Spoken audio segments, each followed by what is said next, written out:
What's up, guys? Raymond here with another analysis of a biotech stock. We're looking at Gilead Science today. Correct me if I'm pronouncing this name wrong. It's a NASDAQ stock. So I hope you guys enjoyed this video. So in the last video, I kind of made a few mistakes. I didn't fully analyze the financial information of the stock. I believe it was called Amgen, but I guess we learn as we go. So let's just see if we can rectify that mistake. As you can see, I've already invested some money into, well, £1. I'm not so sure exactly when I invested that pound, but I've gained a 34% return. So I wish, of course, I'd invested more, but yeah. So let's just take a look at the financials of the stock. So Gilead Sciences, let's just check. The return was 34%, of course. Gain loss 23.1%. The foreign exchange impact was 10%, so you have to look at that. And I guess the foreign exchange impact is the gain or loss due to foreign exchange effect. So I guess the dollar went up in price. I think the pound went up in price compared to the dollar. So the gain was 11 pence or 10.85%, just based on the gain, the difference in value of between the pound and dollar. So let's just quickly read this. Currency exchange rate impact. Sorry, I'm going to move this. Impacts the return on foreign investments. A rise in domestic currency, which is the pound, means foreign investments will have lower returns. Interesting. Okay. Rise in domestic currency means foreign investments will have lower returns when converted back to the local currency. On the other hand, decline in home country currency will increase the returns on foreign investments. Okay, so so I guess if the decline in home currency, which is the pound, home currency, I'm not sure if home currency means okay, yeah, so home currency is the pound. Decline in home currency will increase the returns on foreign investments. Okay, so I guess I was wrong. Sorry, it's the opposite. So the pound has decreased in value compared to the dollar. So the investment return, because this is an international stock, will be higher. So I guess the decline relative to decline of the pound, the pound's value compared to the dollar was 10.82%. So that's foreign exchange impact. So let's just get into more of the financials. The stats: 82.97 to 83-day range, which is $1, not too much. The stock market's almost closed. It's about an hour left. Closed at 9 p.m. Market cap, which is the market value, so the dollar value or pound value of whichever currency to the public, 103 billion, which is large.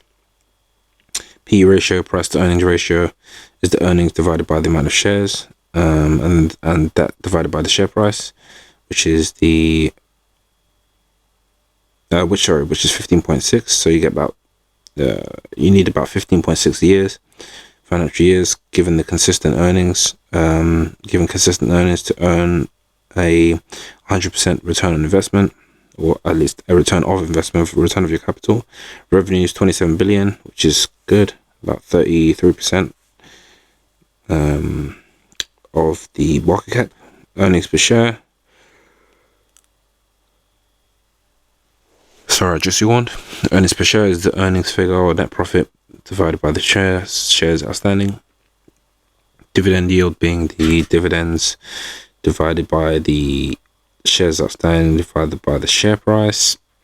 3.61%. So I guess cash given back to you out of net earnings profit would be 3.61. So if you invested $100, you'd be getting 3.61% in cash at the end of the financial year, whenever the company gives the dividend. Or it could be quarterly. It could be in two parts, which will be biannually, or it could be quarterly, which is four times annually. Beta, which is the risk level, or volatility of the stock price in the financial year. I guess this is reflecting the new financial year, which only recently started a few days ago, 13 days ago. So it'll be 0.4. So it is 0.4, sorry, which is very low. 1, I guess, is pretty good.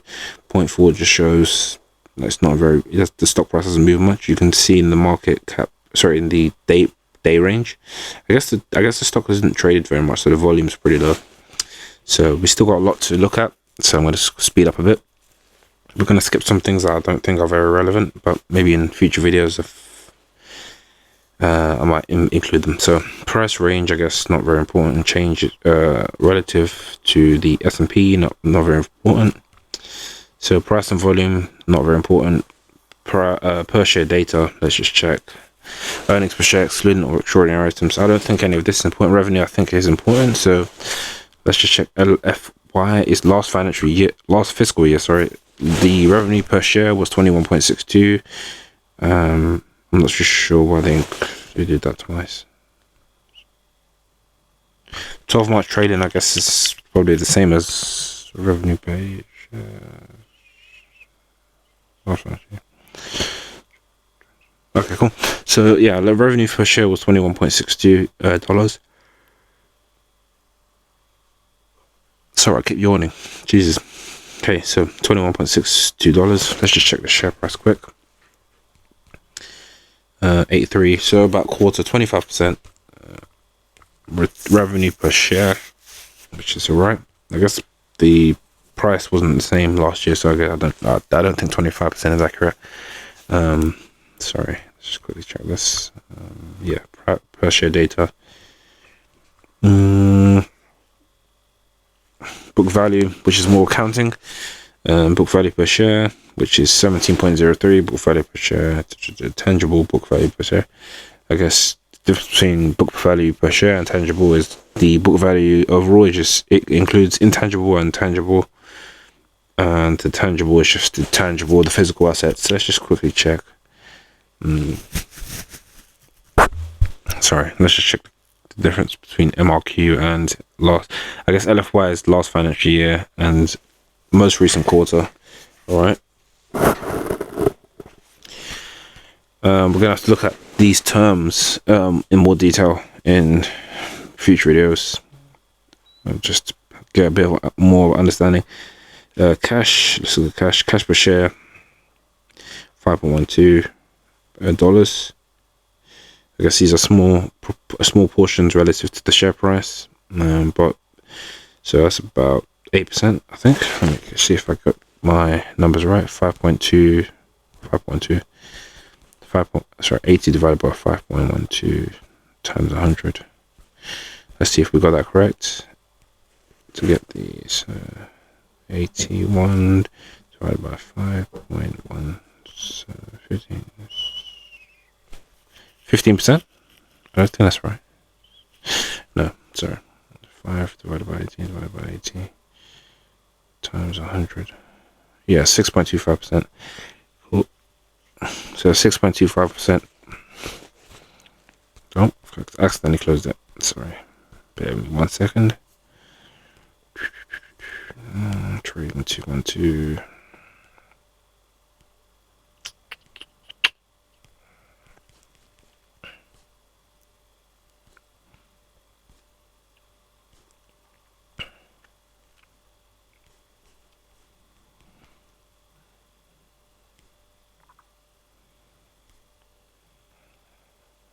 Sorry about that, guys.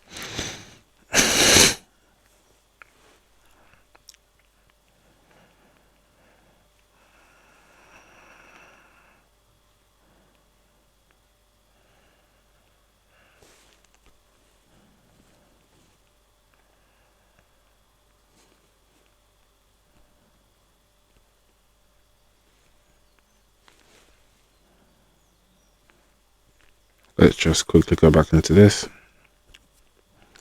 Alright, cool.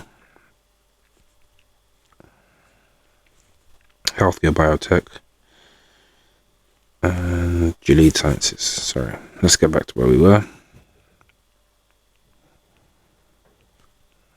Okay. So yeah, beta level done. More ratios. Per share data. Cash dividends 2.96. 5-year average $2.66. So very small dividends over the past 5, just in general. EBIT per share 9.66. Earnings before interest, tax, depreciation. So earnings before anything, actually. So net profit before anything is deducted, anything relevant is deducted, is 9.66, which is alright. It's just over 10%.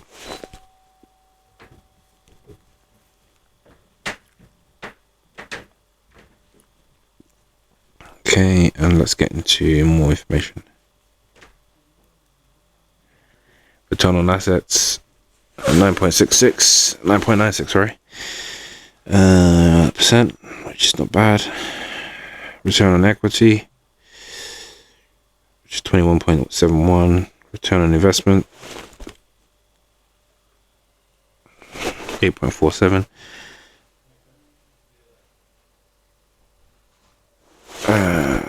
This is management effectiveness, which is interesting. So any return related figures comes under management effectiveness. Financial strength, free cash flow.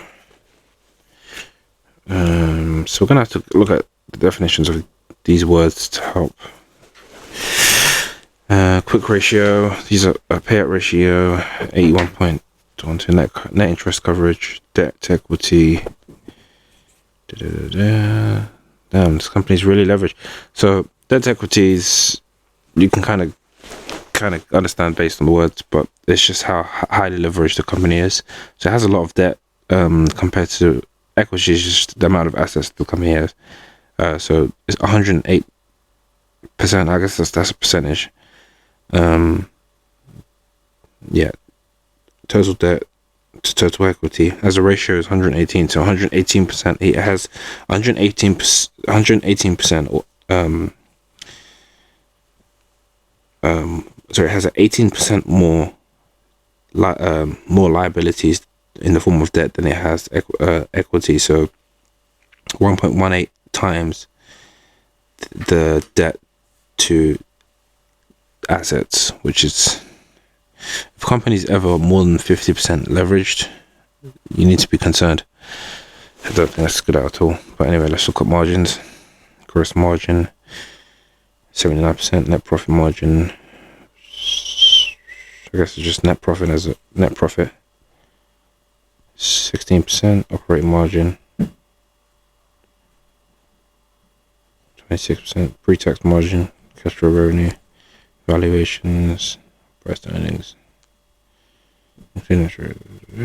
price book. Net debt 18 billion. Let's just quickly check the I want to check the assets, because I want to check. So net debt is 18%, so 18 billion, and then we can check the balance sheet for total assets. Total assets is 5 billion. That's why. Well, no, it shouldn't be 5 billion. It should be more than that. Sorry. Total asset, total equity is 15 billion. So that's where we. No, it shouldn't be. It should be more than that. Total equity 21, but actually I just want to check assets, not necessarily. Total assets 63 billion. Total liabilities 41 billion. Strange. So it shouldn't be. No, sorry, I'm looking at it wrong. So total liabilities 41 billion, and then total assets 63 billion. So the debt to asset ratio shouldn't be 118. I don't know, maybe it hasn't updated. Okay, cool. So